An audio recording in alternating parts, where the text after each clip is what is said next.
Good evening, TikTok, and welcome back to another edition of Real Time Chills. I'm your host, Ant Dollar. And if this is your first time here with us, I usually talk about some of the scariest true crime, true paranormal, and true urban legend stories from all around the world. And the stories I got for you tonight are no different. These stories are dark, they're chilling, and 100% true. And tonight, we're talking American true crime. Shy, I literally just went live. Literally just pushed the button like 30 seconds ago. You're good. Mishi, what's going on? I got a crazy update, but not over yet. What's up, Linda? Shy, thank you for the rose. So y'all get comfortable, share the live with a friend, turn those lights down low. Get your favorite blanket, drink, and or snack, whatever the case may be. And let me take you on a journey. Let me take you on a ride. And if you love stories like this, you like true crime, you like true, excuse me, true paranormal stories, then hit that follow button, tap the screen. Shy, thank you for the heart, me, and the popular vote. You said your intuition brought you here. Shout out to your intuition. Y'all, let's get into it. And the first case I want to talk about this evening is the strange case of Anthony Avalos out of Colton, California. If you're new here, I used to live in Colton, Retchie Canyon. Layla, how you doing, love? Good evening. Thank you for that daily heart, baby. But if you're new here, I usually talk about some pretty scary stuff. And in June 2018, in Colton, California, authorities were called to the home of 10-year-old Anthony Avalos after reports that he had collapsed. Thank you for the share, Mishi. Cat Mama, welcome in. Thank you for the daily heart. I appreciate you. When paramedics arrived, he was unresponsive, covered in bruises, and suffering from severe head injuries. But the horror wasn't just in what they found that day, it was in what had been happening for years leading up to it. Neighbors and relatives had reported signs of abuse in Anthony's home long before that tragic June day. Multiple calls have been made to Child Protective Services or CPS, warning that he and his siblings were being mistreated. Anthony himself had told adults at school that he wanted to live in a safer place. That's heartbreaking. Yet nothing was done to remove him. His home, right in suburban Colton, was hiding unimaginable cruelty. The official reports revealed that in the hours before his death, Anthony had been forced to kneel on uncooked rice for long periods, beaten and denied food. His mother, Heather Barron, and her boyfriend, Kareem Leva, claimed he had simply fallen, but investigators quickly determined this was no accident. It was abuse taken to an extreme. Thank you for the shares, Mishi. Painful, no, seriously. I mean, kids are so defenseless. They're so helpless, you know? They rely on those same adults that are trying to do harm to them.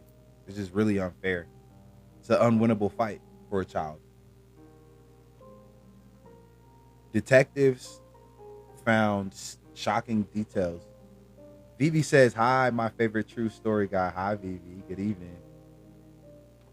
But detectives found shocking details. Years of repeated warnings ignored by the system, multiple chances for intervention. Thank you for those popular votes, Misha. I appreciate you.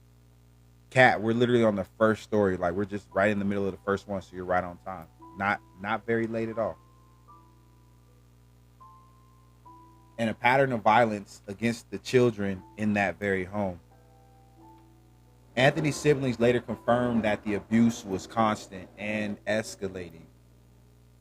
The Colton case made headlines across California. Oh, never playing. How you doing, love? Thank you for that daily heart. It's good to see you. Welcome, welcome, welcome in. Y'all, happy Saturday, everybody.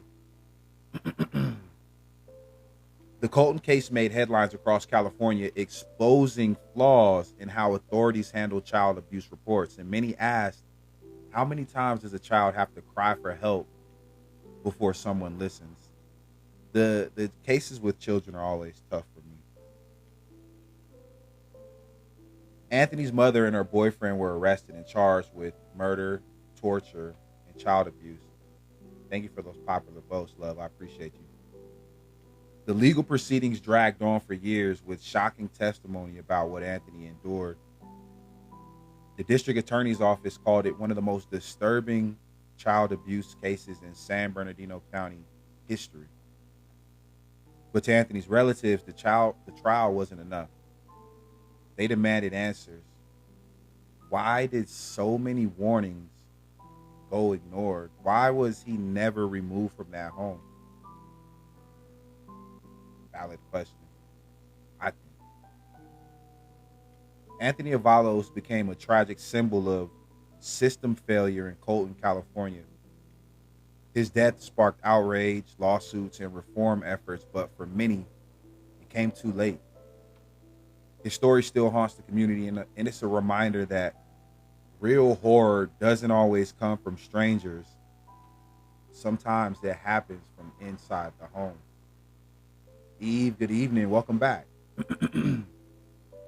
welcome back. Nothing, just telling scary stories. You know how we do. I'm going to get on to the next one really quickly here. Slide around to that next one. I'm going to just wet my whistle real quick. What's everybody doing? Is anybody getting ready to go out? Or are y'all hanging out with me this evening? Let me find out. The pleasure is all mine, Eve. I mean that. Thank you. Thank you for joining. Y'all, if you love true crime, do hit that follow right now. Also, no, honestly, I completely forgot. You'll have to DM it to me so I don't forget. But I wanted to mention that I'm now posting the replays of the live streams onto YouTube now. So if you want to watch it later, or if you want to hear a story again, whatever the case may be, make sure you click the link in my bio, subscribe on YouTube, and you'll be able to watch this live later if that's what you want to do. Also, the True Crime After Darks as well. So for those of us who don't join us for the late stream, you'll get to have it on YouTube now. You will get to have it on YouTube now. So, yeah. Check us out. I think I'm also going to start posting the TikTok videos on YouTube as well. Haven't decided yet, but I'm probably going to do that as well. So YouTube, TikTok, because I don't know if y'all heard, but they sold TikTok. It might get weird. It might not get weird. I don't know. But we're going to start making the transition on to YouTube, y'all. That's what we're going to do. We're going to start making our migration over to YouTube, because YouTube's been around since 2005. I know it's not going nowhere, and that's what I like. That's what I like. Anyways, let me talk to y'all about the murder of Huang Shaman Zai Vang. Why do I always pick the cases with the craziest names? I don't understand. Eve says, check out Jessica Simpson. You mean, I think I'm in love with you, Jessica Simpson? Got me doing things I thought that I would never do? Ooh, that one? But anyways, if you're new here, I usually talk about some pretty scary stuff. Zara, good evening. And in 1998, in St. Paul, Minnesota, a man named Zai Vang was known in the Hmong community as a shaman. No, she's black. Oh, the black Jessica Simpson. Yeah, I've never heard of her. I have to look her up if I remember. But I'll be honest, it's hard for me to keep my finger on all this stuff. But a shaman, aka a spiritual healer, who performed rituals to guide and protect families. Oh, you said she's nuts. Might just have to send me a link. He was respected, trusted, and often sought out when people believed they were cursed. But a cool nuts? But in December of that year, Zai's body was found brutally murdered in his own home, and the case quickly spiraled into one of the strangest cultural mysteries St. Paul had ever seen. Neighbors noticed Zai's home had been strangely quiet. When family went to check, they discovered a horrific scene. Zai had been beaten and stabbed with ritual items scattered across the floor. His altar was overturned as if someone had been trying to destroy his spiritual power. Police were stunned. This wasn't a random burglary.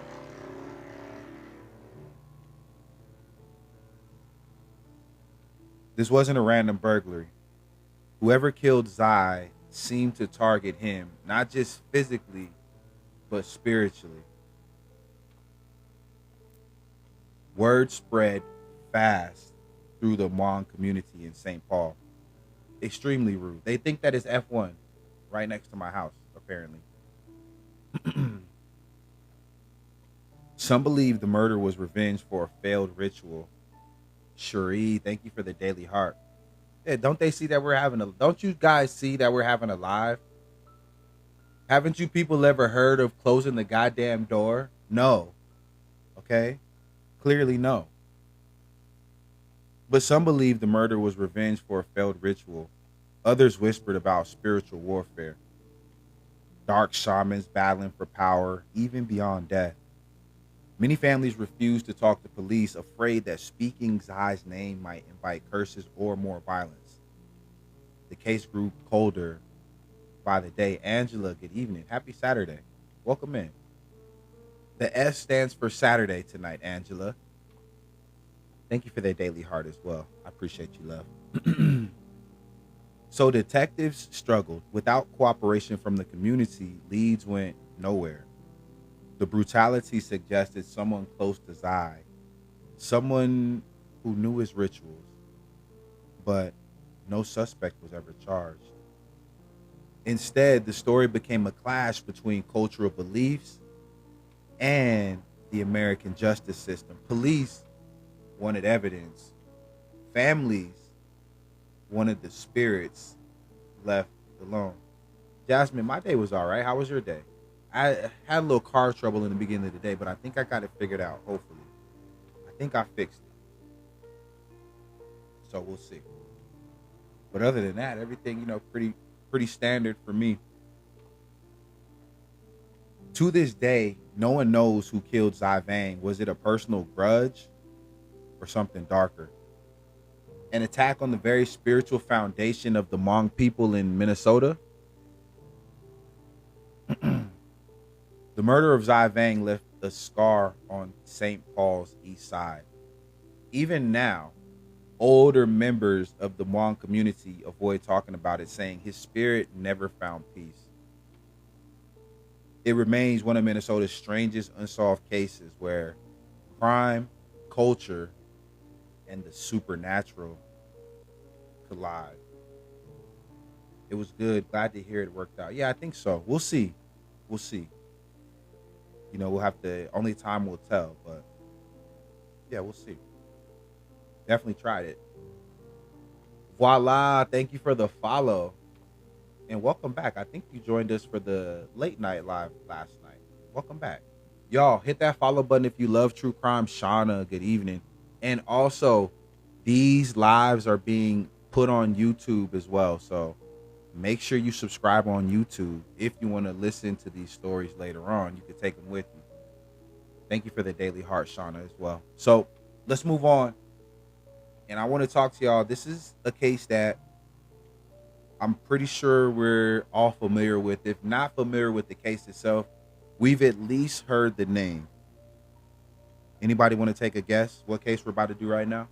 I'm looking at 3 guesses. This is a very famous case. Very, very, very famous case.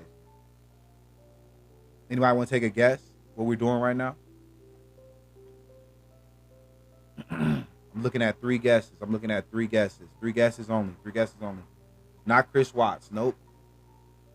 Not Dizziness Borden. Nope. Not Chris Watts. Nope. Nope. Nope. That would have been the easy way out. No, no, no, no. No, no, no. One more. One more. I'm looking for one more. One more guess. One more guess. I see Lizzie. I see Chris Watts. I'm looking for one more guess. No, Chris Watts just pisses the chat off. I didn't feel like making nobody mad tonight, so I left it alone. Jody Arias is incorrect, but that's a great guess. No, no, no. I want to talk to y'all about the Milwaukee Cannibal and Jeffrey Dahmer's Apartment of Horrors. So if you're new here, hit the follow button, number one. I usually talk about some pretty scary stuff, and in the late 1980s and early 90s for that matter. Yeah, see. Missy, thank you for the follow. Jazz, thank you for the follow. Neighbors at the Oxford Apartments in Milwaukee thought Jeffrey Dahmer was just a quiet, odd man who mostly kept to himself. No one suspected the horrors that lurked inside his apartment walls. On July 22nd, 1991, a man named Tracy Edwards escaped from Dahmer's apartment in handcuffs. He flagged down police, terrified, and begged them to come back with him. When officers stepped inside, they thought they were just checking on a domestic disturbance. Instead, they uncovered one of the most horrifying crime scenes in U.S. history. Inside Dahmer's apartment, officers found photographs of dismembered bodies, human skulls in a cabinet, and a freezer filled with severed heads and organs. It was a house of death, literal house of death, hiding in plain sight, right in the middle of Milwaukee. Over time, Dahmer admitted to luring young men, mostly from marginalized communities, back to his apartment, and there he drugged them, strangled them, and dismembered their bodies. Some were preserved. Some were consumed. For years, neighbors had complained about foul smells and strange noises, but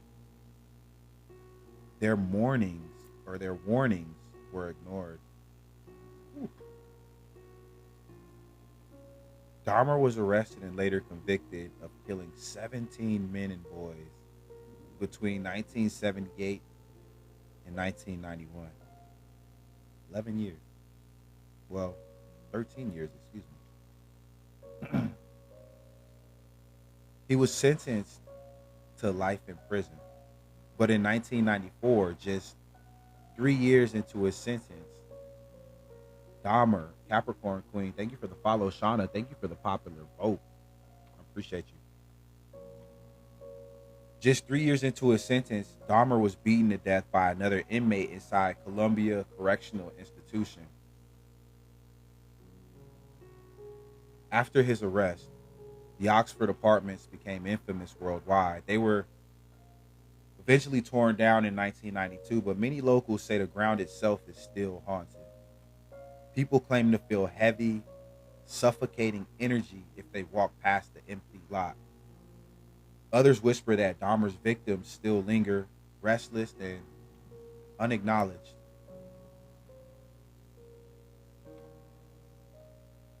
Y'all remember the Jeffrey Dahmer case? Put a one in the chat if y'all familiar with the Jeffrey Dahmer case, or at least if you heard the name before. If nothing else, everybody should have a one in the chat for sure. Dream, thank you for the follow. Crazy story, man. The fascination with true crime is, no director could ever write something like this. Nobody could ever think of the crazy things that these people do in their brains Missy, thank you for joining the tribe. Number 112 is crazy. Missy, I appreciate you. Thank you. I think the first join of the night, I believe. We're gonna clap it up for her anyway. Thank you, Missy. Lady J says saw part of the series or movie. Heard. Holly, thank you for the follow. Y'all, somebody hit that follow button right now. If you love true crime. Shauna, thank you for the confetti. I appreciate you. You couldn't even watch the rest. It was so scary. Yeah, just real sick individual, right? Dog Mama, thank you for the follow. What kind of dog, Dog Mama? What kind of dog are you a mother of? And while you talk about that, let me talk to you about the mystery of room 1046. The Roland T. Owen case. So if you're new here, I usually talk about some pretty scary stuff. And in January 1935, a young man checked into the President Hotel in Kansas City. He called himself Monica Maybe. Thank you for you're awesome. I appreciate you. He called himself Roland T. Owen, but nobody knew who he really was. He carried almost nothing with him. A beagle and a terrier. Nice. Well, tell them I said hello. He carried almost nothing with him, no luggage, just a hairbrush, comb, and toothpaste. I know what y'all thinking. I'm going to read it again. He carried nothing with him, no luggage, just a hairbrush, a comb, and toothpaste. I'm going to let you do what you will with that. He asked for a single room on the 10th floor, 1046. Staff immediately thought Roland was strange. He kept his room dark. Misha, I'm not going to look. I'm going to let y'all do what y'all will with that. But that is what he was reported to have. I just want to throw that out there. Do what you will with it. My man had a hairbrush and a comb and toothpaste. Ginger says no notification. They're trying to separate us, Ginger. I don't understand. They know that we have too much fun when we get together. I don't get it. But it's good to see you. Happy Saturday. Welcome in. I don't know if you know, by the way, Ginger, but I'm now putting the replays of these streams onto YouTube. So everybody, real quick, first of all, thank you for that daily heart. But second of all, make sure you subscribe on YouTube if you want to watch these later. If you want to see these streams later, you want to hear these stories later, you want to do research, whatever it is, they're going to be on YouTube now. So make sure you're following over there. Oh, Ginger, thank you for the fireworks. 4th of July, a little early this evening, right? But he said he was waiting for someone. Housekeepers reported seeing him sit silently in the dark, refusing cleaning service and sometimes mumbling about a man named Don. Maybe he was thinking the hotel had a toothbrush. Could be. Could be. I've seen you on all week. Trying to get better at it. Bradley, thank you for joining the tribe, my G. Number 113 is crazy work. Appreciate the love, man. Thank you very much for the support. On multiple occasions, though, people thought they heard arguing inside his room. But when staff checked, Roland would insist he was alone. Yeah, but see, we gotta keep in mind the times too. This was in 1935, so I'm sure. I mean, I wasn't alive in 1935, so I don't know how the hotels were back then. But it might have been a little bit of a different time back then. Ginger, thank you for the popular votes. I appreciate you. On January 4th, 1935, a hotel operator noticed the phone in 1046 had been off the hook for hours. A bellboy went up and found Roland badly beaten, naked, bound with cords around his neck, wrist, and ankles. He had been stabbed multiple times, his skull was fractured, and his chest punctured. But when asked who done it, Roland whispered, "Nobody. I fell against the tub." How many damn times have you heard that? Somebody put in the chat, How many times have we heard somebody fell against the damn tub? Hey Mel, thank you for the share. I fell. Well, why are you all? Why does it look like you fell after you were in a 5 round championship fight? You do look like you fell, but after you got hit a couple times, like somebody minked you. It's crazy work, and I don't understand it. I don't understand it. And I don't like it. I don't like being lied to. But detective discovered Roland wasn't his real name, and after weeks of searching, yeah, but see, you don't fall down and like your face is all like toe up, like you got a black eye here, your arm is broken, you can't walk no more. Like, it's not like that. Like people be doing these Family Guy falls. KL, thank you for the Daily Heart. He was also bound to, Nestor says. That's a good point. Maybe I'm being too hard on him. Maybe my expectations are too high, y'all. No, never mind safe and exaggerated fall. You know, think about Family Guy falls right now. Think about how Peter's always laying down on the floor when he falls down, or Lois, or any of them. I just feel like, come on, man. You didn't fall down in the tub. Somebody knocked you down in the tub, okay? You got knocked. But detectives, whoa, whoa, whoa, whoa, whoa, back up. Nobody. I fell against the tub, and hours later, he died in the hospital. Detectives discovered Roland wasn't his real name, and after weeks of searching, his true identity was revealed. Artemis Ogletree, a 17-year-old from Birmingham, Alabama. But the bigger question was, who was Don? Witnesses recalled Roland mentioning him several times, and police believe Don may have been the last person to see him alive. Months after Artemis's death, his mother began receiving typed letters supposedly from him, claiming he had gone overseas, but the style didn't match her son's writing.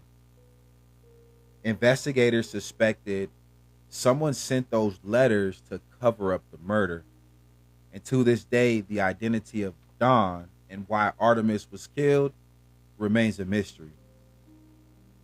The case of Room 1046 has baffled historians, criminologists, and true crime fans for nearly a century now, and some believe it was a mob hit. Others think it was a secret lover's quarrel. Nana, thank you for the follow. Nana Trish, thank you for the follow. I appreciate you. But many locals whisper that Room 1046 is cursed, that Artemis's ghost still lingers in the halls of the old President Hotel waiting for justice. And Trish, thank you for joining the tribe. Number 114. Come on now. Maria says, "Scary, how long have you been on?" It's been like 30 minutes. We got quite a few more stories to go. So you're on time. Don't worry about it. I got plenty for you this evening. Ashley, thank you for the Daily Heart and welcome. It's good to see everybody this evening. How everybody doing? We good? Are we good? Let me wet my whistle real quick, y'all. Probably need to hit this chapstick too, honestly. Let me do both.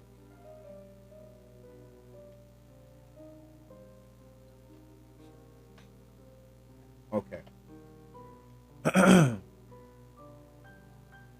Vivi say we good. If Vivi say we good, damn it, we good. Come on, get me right, Ashley. Arg. Arg. I'm looking for the buried treasure. Shiver me timbers. I'm all right, Shauna. Doing well. It's good to see you. Marsha, good evening. KO says AG. Arg. Let me talk to y'all, though, about the Axeman of New Orleans. Jazz, murder, and mystery. So if you're new here, welcome. Hit the follow button if you love true crime. I usually talk about some pretty scary stuff. Between 1918 and 1919, New Orleans was terrorized by a killer who broke into homes at night with an axe. He didn't rob, he didn't spare. Wait a minute, I gotta read that joke. What do pirates eat for lunch? Arby's. Mancala, thank you for the follow. What a city for that to be in. No, exactly. New Orleans, of all places, right? He just attacked people, though. The press called him the Axeman of New Orleans. The Axeman would chisel out panels from back doors, slip inside while families slept, and grab an axe. Often the family's own axe. His victims were Italian grocers and their families. No one ever heard him come or go. Well, I mean, the people that got chopped up, they definitely couldn't hear him go. But every morning, more bodies were found. On March 13th, 1919, a letter arrived at the local paper, supposedly from the Axeman himself. Oh yeah, we do the stories every night. I appreciate it. It's a pleasure to be able to present for y'all. Ginger, thank you for the club victory. And another one. All we do is win. He claimed he was a demon from hell. You would have lost me right there, Axeman. I don't even know. I'd have been like, yeah, you can't send letters here, bro. I'd have to write back, dear Axeman, you cannot send letters here. You cannot send letters here anymore. And he swore he would kill again. But he gave the city one chilling option to survive. And this is going to be weird, y'all. Take note of this. Any house playing jazz music that night would be spared.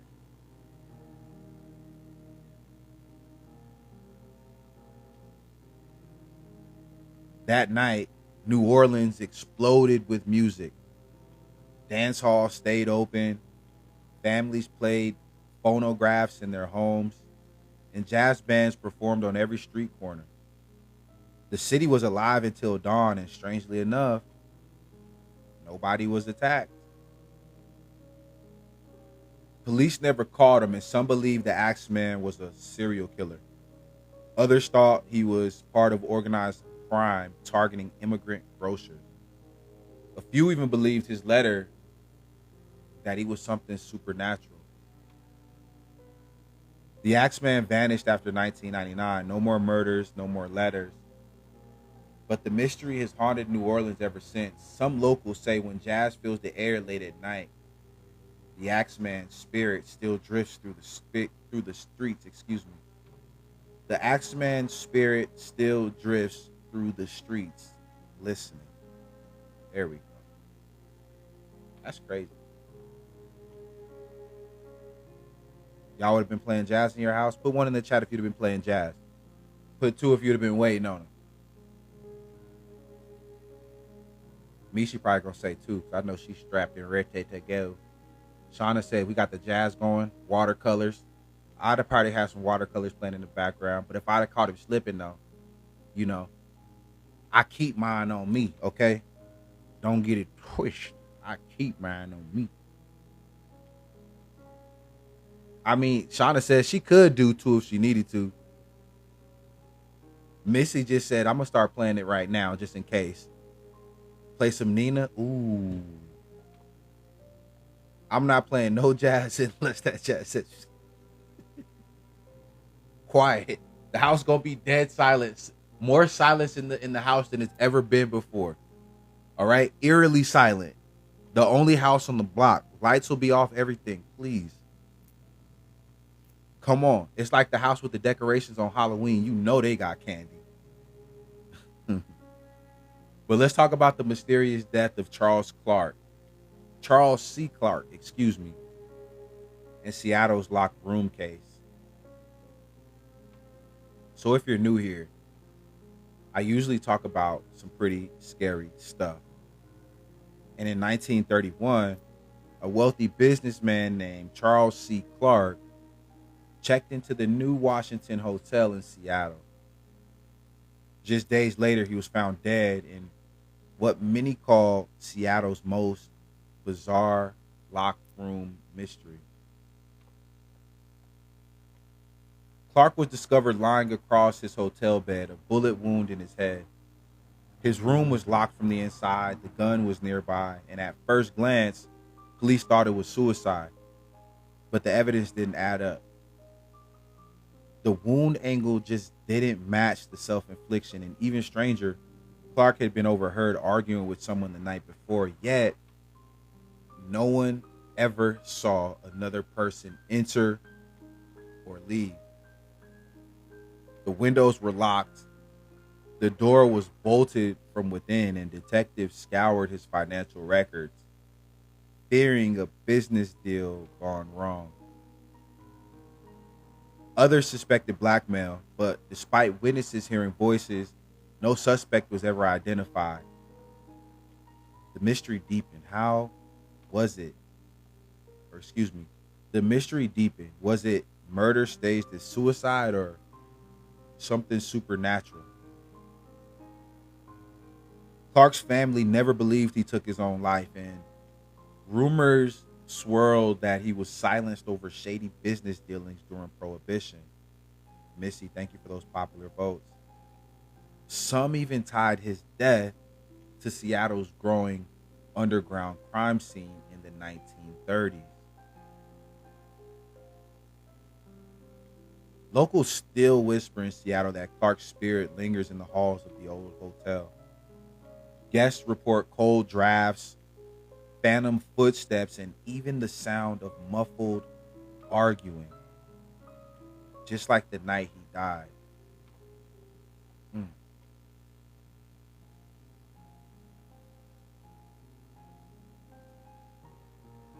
Let me clear my throat real quick. But this is getting crazy, y'all. This is getting crazy. So let's move on.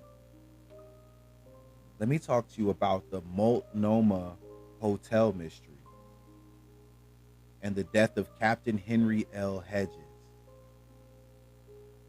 Excuse me.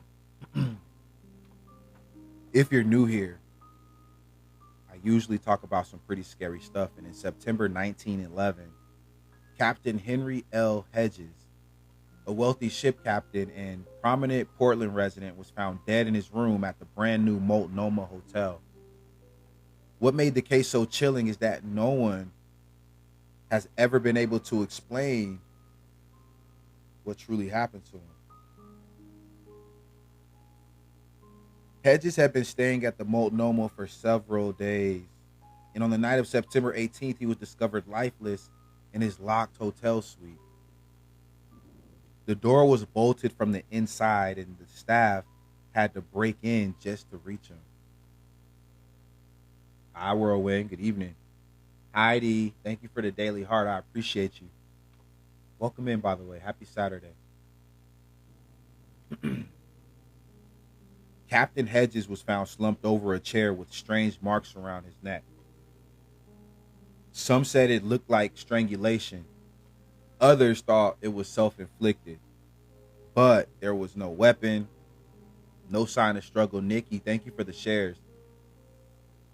And no one was ever seen leaving the room.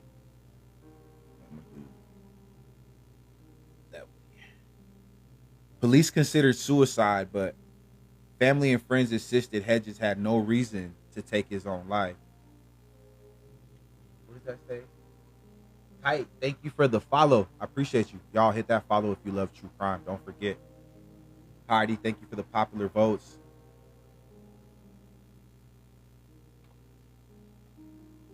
But there was no weapon, no sign of struggle, and no one ever was seen leaving the room. Police considered suicide.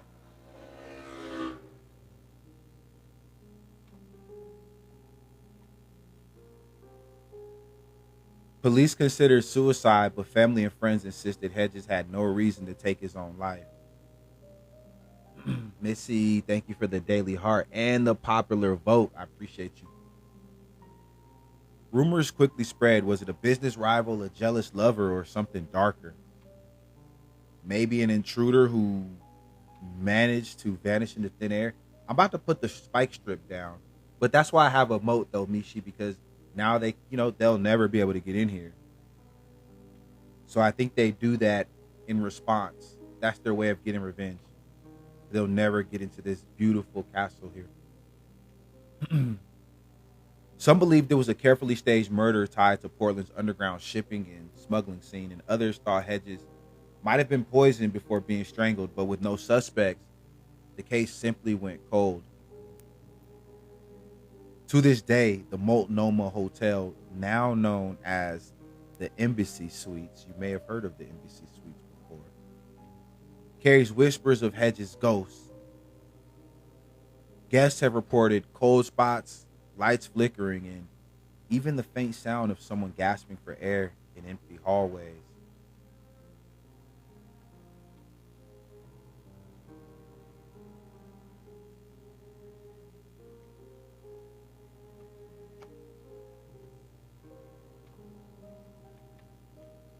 All right, y'all, let me move on to the next one here. And the next case I got for you, real quick, before we move on to the next case, I got to mention again that these lives, you can watch them again on YouTube. If you're not subscribed to the YouTube yet, click the link in my bio right now, subscribe to the YouTube, and come back. I'll give you a couple seconds. Click the link in my bio right now, subscribe to the YouTube, and come back. If you want to watch these lives later, or if you want to catch the True Crime After Dark live streams if you're sleeping, because those come on later, 1 a.m., 2 a.m. Last night I got started at like 2:30 a.m.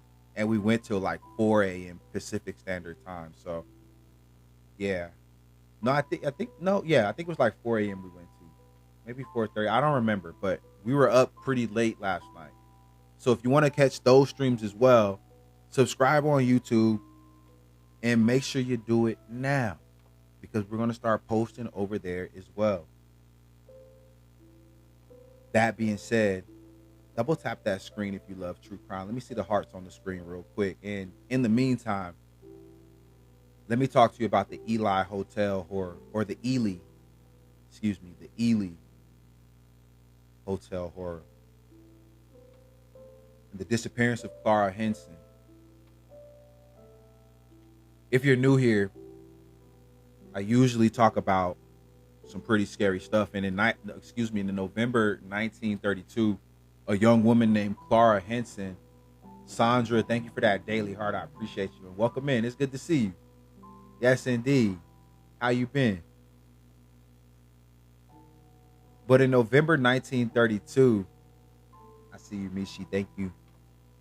A young woman named Clara Henson arrived at the Hotel Nevada in Ely. Clara was traveling alone, dressed elegantly and carrying only a small suitcase. She asked for a room on the third floor, a quiet corner away from the lobby. Tight, I appreciate you for the goat. Staff quickly noticed Clara behaving oddly. She would pace the hallway late at night and sometimes speak in whispers to herself, glancing over her shoulder as if she was being followed.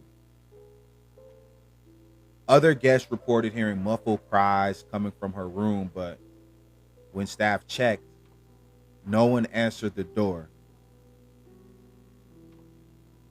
On the morning of November 12th, staff tried to wake Clara for breakfast and got no answer. When they entered the room, it was empty. Her luggage and belongings were gone. No note, no sign of forced entry, and her bed was untouched. The windows were locked from the inside. Brent, what's going on, my G? Sandra says, hey, Shug, I'm good. Ah, that's good to hear. It's good to see y'all. Happy weekend. Happy Saturday, y'all. We made it to another one, okay? We got another Saturday in the books, y'all.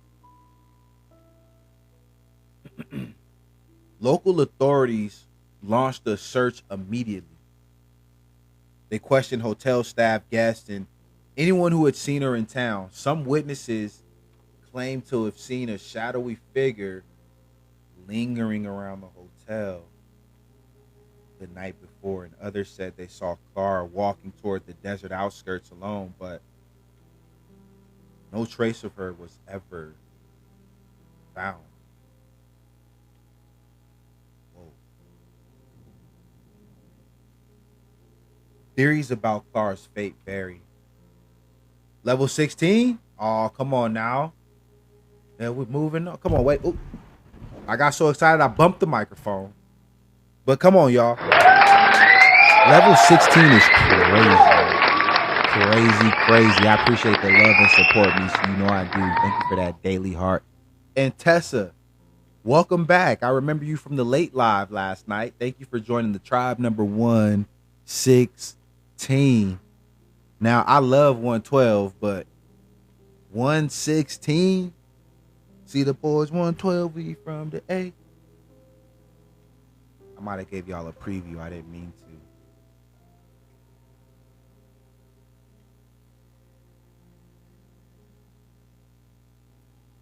But theories about Clar's fate vary. Tessa, thank you for the rose. Keisha, good evening. Where am I at? Some suspect she ran away to escape a secret she had confided to her friends. Keisha, thank you for the repost. Others whisper about foul play. Perhaps someone in Ely's mining community wanted her silenced. Paranormal enthusiasts even claim her spirit still roams the hotel corridors, searching for a way out.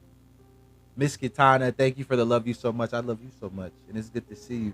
I responded to your DM too, so you should be good to go.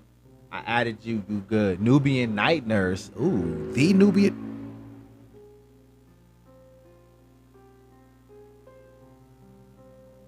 The Nubian Night Nurse. Thank you for the follow. I appreciate you.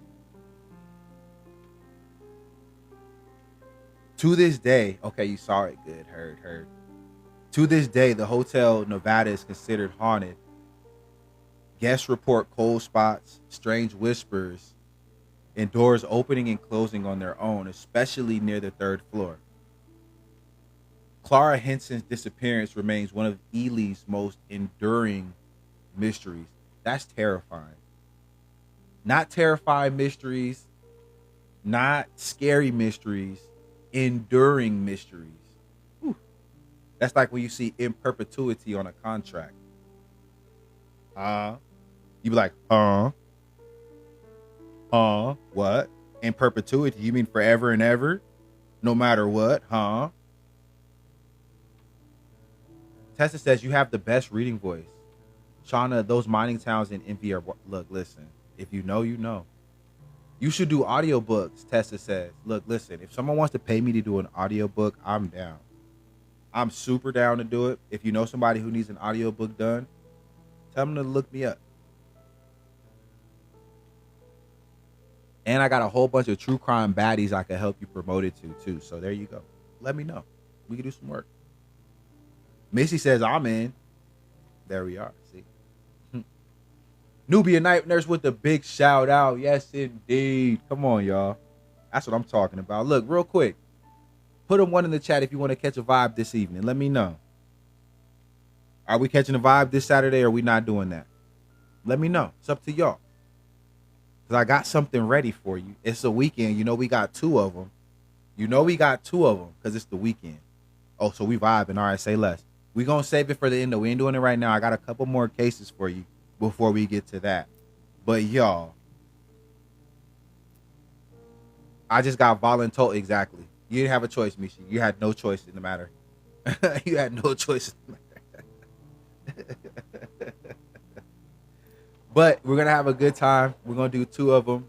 Real quick, while I'm reading the stories, just randomly drop whatever like requests y'all got.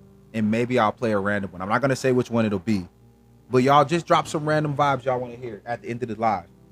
I picked one. I got one picked out. I might let y'all pick one. Might. Did I say might? Might. Okay, might. Okay, might. But before we do that, let's get to the vanishing of Margaret Maggie O'Connell. If you're new here,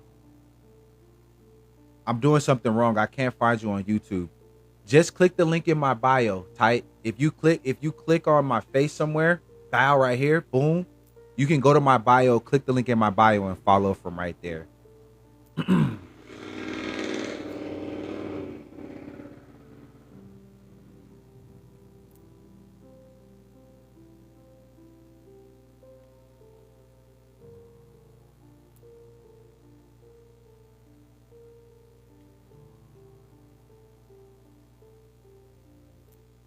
If you're new here, hit the follow button. I keep telling them, they keep driving past me. It's okay. I got the castle window open. I'm just standing there like tapping my toe with my hand on my hip like this. Oh, the link didn't work. Maybe I have to redo it. It should work though. Wonder why it's not working. Either way, we'll discuss it in a moment here. But if you're new here, I usually talk about some pretty scary stuff. And in June 1928, a young woman named Margaret Maggie O'Connell. Heidi, thank you for the nice start. That's me at the window right now waiting on him. I'm like this. Toe just happened. Like, don't you do that, young man. I'm gonna catch him and grab him by the ear. I'm gonna just grab him by the ear, call their parents.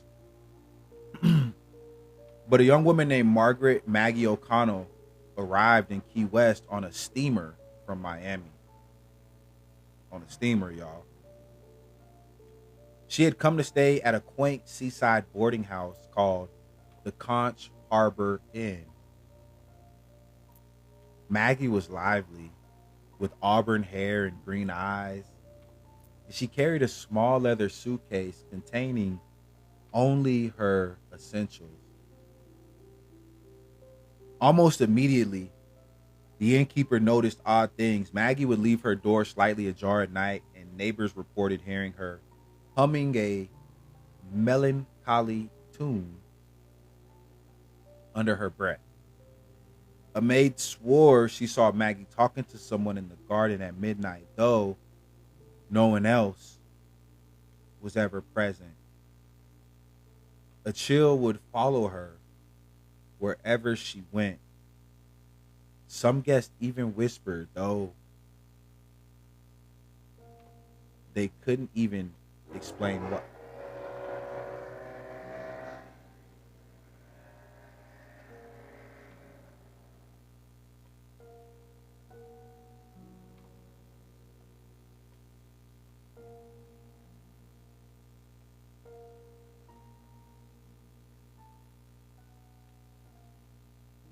I started to twitch,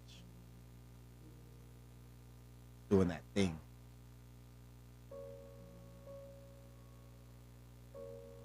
On June 14th, like, they just keep on. The disrespect is so damn real. I don't understand it. Ty says I'm signed up. Nice. Just up and down the damn street, all willy nilly, right? Just up and down the road. This ain't the damn F1 NASCAR, okay? This ain't Formula. What's the other one? Derby racing or rally racing or whatever it is. Okay, this ain't monster trucks. This ain't none of that. Slow it down, okay? Oh, damn. It's too damn late for all that. It's too late. Okay, I'm not trying to. Hi, gorgeous. How you doing? It's good to see you, love. It's Saturday. It happens by my house too. Well, Heidi, we need to band together, okay? We need to band together because if I start shooting bow and arrows out the castle window, they're gonna be pissed off at me, right? Why'd you shoot my tires with a bow and arrow? Uni, good evening. Happy Saturday. Anyways, let me get back to the matter at hand because this one gets good. So on June 14th, 1928, Maggie went out to watch the sunset near Mallory Square wearing a red shawl. She never returned.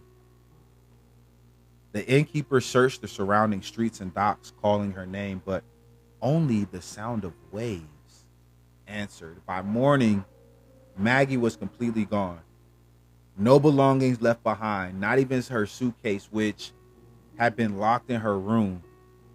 Windows and doors were secured from the inside. Local police searched Key West and nearby waters for weeks. Fishermen claimed they saw a woman in a red shawl walking along the docks late at night, only to disappear when approached.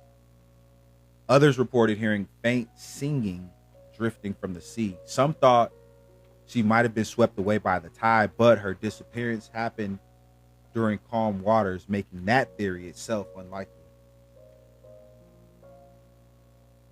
Theories about Maggie's fate are chilling. Some believe she ran away to start a new life under a different identity, and others whisper about darker possibilities. A local, oh, is Jen in here? I say, hey, Jen, how are you, love? It's good to see you. Shorty's in the building. Okay. Shorty WAP. Yes, sir.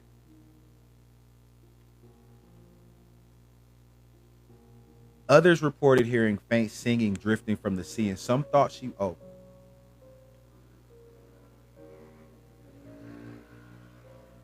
y'all bringing motorcycles now? Okay, keep on playing. Keep on playing. I'm gonna put a rock down there. We gonna see. Okay, keep on running back through here. Okay, like it's the racetrack. Y'all playing real life Mario Kart. The hell is going on? Just man, all willy nilly.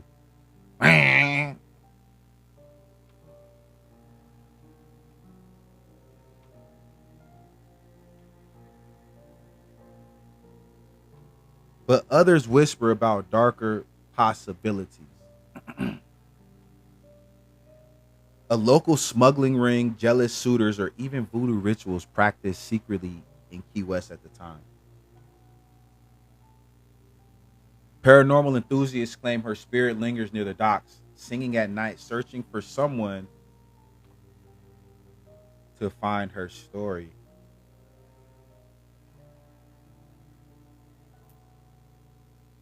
The Conch Harbor Inn still stands today, though long renovated. Guests occasionally report seeing a red figure in the garden, hearing melodic humming, or feeling an unexplained cold breeze. Maggie O'Connell's disappearance remained one of Key West's most mysterious unsolved cases, capturing the imagination of locals and visitors alike.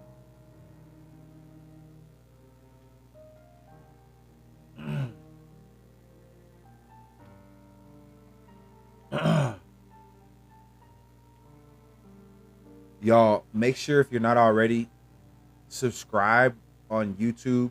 This live will be posted on YouTube to view, listen to later, whatever the case may be, as well as the late live, the True Crime After Dark live. And if you were there last night, we had a really good time. I swear I only intended to go on for like 30, maybe 45 minutes tops. We were on there for like 2 hours last night. Don't ask me why. Don't ask me why, because it just is what it is. But I was not expecting that. I was not expecting the turnout. There was a lot of people in there last night. So if you're interested in that, if you want that, you know what? Okay. I'm going to post one more live without all the comments on there. But from now on, I'm about to just start screen recording the live. And I'm going to post it like that. Because I want all the comments and stuff to be there. I want y'all to be a part of it too. You know what I mean? Like, it can't just be me. All of this didn't come about from just me. All of this didn't just come about from just me. This is all of us. So I want y'all to be involved. I want y'all names and y'all pictures and everything that y'all do to be shown as well. I want people to know that this ain't just something that I'm doing. This is all of us. This is all of us. I missed it and I need a makeup live. Oh yeah, look, I'm about to go on a generational run right now. I'm going live so many times throughout the day right now. So many times throughout the day right now. Sandy, thank you for that daily heart. Seriously though, seriously. No, I appreciate y'all for thinking it's humble, but it's the truth. I mean, it's the truth. You know what I mean? How could I ever? What kind of idiot? What kind of moron would I be to act like this is all me? Missy, thank you for the night star. When y'all do all the sharing, all the gifting, all the popular votes, I mean, come on, the repost. I mean, the liking, the commenting on the videos, the saving, the sharing. I see y'all watching them all the way through to the end too. Like, I would be so stupid to ever try to claim this is all me. That would be man. Are you kidding me? Never. I would never do that. Anytime I get any level of anything, Tuani, what's going on? We all get the same level. Trust me. When I, man, when I grow this entertainment thing the way I want to do it, I'm, man, we all gonna eat. We all eating good. I promise you, we all eating good. I'm gonna find a way. You know what I mean? I promise you. I promise you. We all gonna be eating. I promise you. Cause that's the ultimate plan. The ultimate plan isn't to be famous on TikTok or to have a whole bunch of followers on TikTok or to make a whole bunch of money on TikTok. Money is good, but it's a tool. You know, it's a tool. That's how I see it. I make my own money already anyway. I'm not, not pressed for that. I mean, I'm pressed for it. Don't get me wrong, obviously. But thank you for the popular vote, Mishi, Uni. Thank you for the heart plus. But the point I'm trying to make is like, I'm not doing this for no clout or, you know, money or fame. Like, I'm not, that's not, I do this stuff because I really love it. DJ, thank you for the follow. I do this stuff because I enjoy looking up these true crime cases and I enjoy sharing them with like-minded people. You know, I know how it feels when I go on YouTube and I find a dope true crime creator. I'm like, oh, shoot. Shout out to that chapter. You know, DJ, thank you for joining the tribe. Come on now. I appreciate you. Number 117. But that's what I want to do. I just want to build it big enough so I could actually really help people. You know, when somebody comes in here, is like, yeah, I'm 1,000 below on my rent or whatever. Here you go. Boop.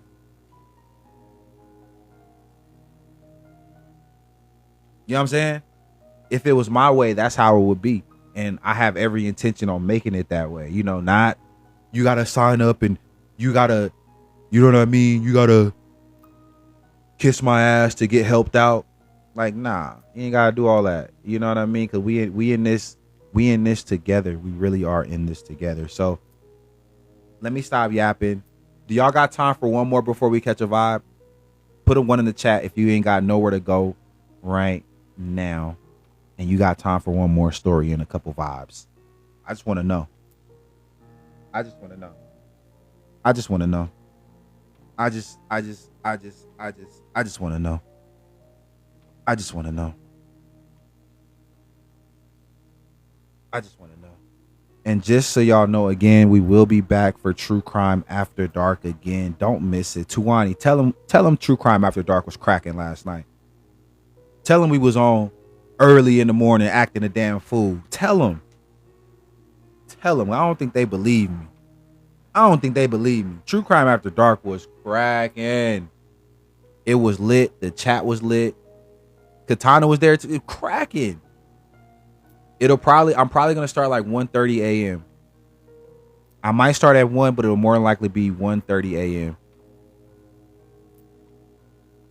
I'm telling you, it was cracking for the late night live, man. For us to all be up at like 3 o'clock in the morning, 3:45, 4 o'clock in the morning, to be vibing like that, I love y'all. I ain't gonna lie. Yeah, Pacific Standard. Yep. The late. And we had good true crime stories too. That's another thing. Like, we actually had good stories as well. Like, so all in all, super win. And I'm looking forward to doing it again and every night. Cherie, thank you for the daily heart. It is 9:30 where I'm at. Yep. Absolutely. It's 9:30 right now. So in about 4 hours from now, we'll be back. But let's stay on topic. Let's get to this last case that we got to do right now, because I think y'all are going to want to hear this one. This is about the haunting disappearance of Lillian Hartley. If you're new here, I usually talk about some pretty scary stuff. Hit that follow button if that's your thing. You like true crime, you like true paranormal, just slap me in the face real quick. Hit the follow button. If you want the long format, you want to watch these lives and replays of these lives later, they will be posted on YouTube. Make sure you subscribe. Click the link in my bio and subscribe to the YouTube channel right now. If you want to hear these lives later, they will be there on YouTube for the free ski. Whiskey and wine. Thank you for joining the team. Number 118 is huge. That's a great number. Wow. Thank you so much. Shy, thank you for the share. Missy, thank you for the greeting heart. But in October 1912, a young woman named Lillian Hartley arrived in Savannah from Atlanta. She had booked a room at the Riverfront Inn, a stately hotel overlooking the Savannah River. Ooh, your birthday? What are you doing for your birthday this year? I have heard of the Die Book box for sure. Scary stuff. Lillian was known for her beauty and her mysterious aura. Strangers described her as both radiant and melancholy, as if she was carrying a secret. From the first night, hotel staff noticed unusual behavior. Lillian often wandered the hallways late at night, speaking softly to herself. Oh, 118, heard. Her housekeepers reported seeing her staring out of her window at the river, even when there was nothing to see. Some guests claimed to hear her walking up and down the stairs, though she would not answer when spoken to. A peculiar perfume lingered around her room, sweet but faintly metallic. And we've talked about that perfume lingering around, right? Or those scents. On October 17th, 1912, Lillian went out for a walk along the riverfront at dusk and never returned. Hotel staff discovered her room empty, with all of her belongings neatly packed as though she had left on her own. Yet her bed was unmade. Her coat was still hanging on the chair, and a fresh cup of tea sat cooling on the table. Windows and doors were locked from the inside, but nothing indicated she had stepped outside. Savannah police searched the city, the riverbanks, and the surrounding marshes for weeks. Witnesses claimed glimpses of a woman matching her description gliding through the fog along cobblestone streets, disappearing when approached. Some said they heard soft crying drifting from abandoned warehouses. Despite extensive searches and interviews, no trace of Lillian was ever found. Theories about her disappearance are unsettling. Some believe she ran away to escape an abusive fiance, while others whisper of darker possibilities: foul play, secret societies, or even supernatural involvement in Savannah's foggy streets. Paranormal researchers claim that her spirit still roams the riverfront at night, searching for answers, her soft voice calling through the mist. The Riverfront Inn eventually changed ownership and was renovated, but local guides tell visitors stories of strange footsteps, cold drafts, and fleeting glimpses of a woman in period clothing. I didn't know any other way to phrase that. Don't be mad at me. I did my best. Lillian Hartley's disappearance remains one of Savannah's most haunting unsolved mysteries, blending true crime and paranormal lore into a story that terrifies locals and tourists alike. Sorry, Tuani. Look, listen, I didn't know what else I could call it. I didn't know what else to say.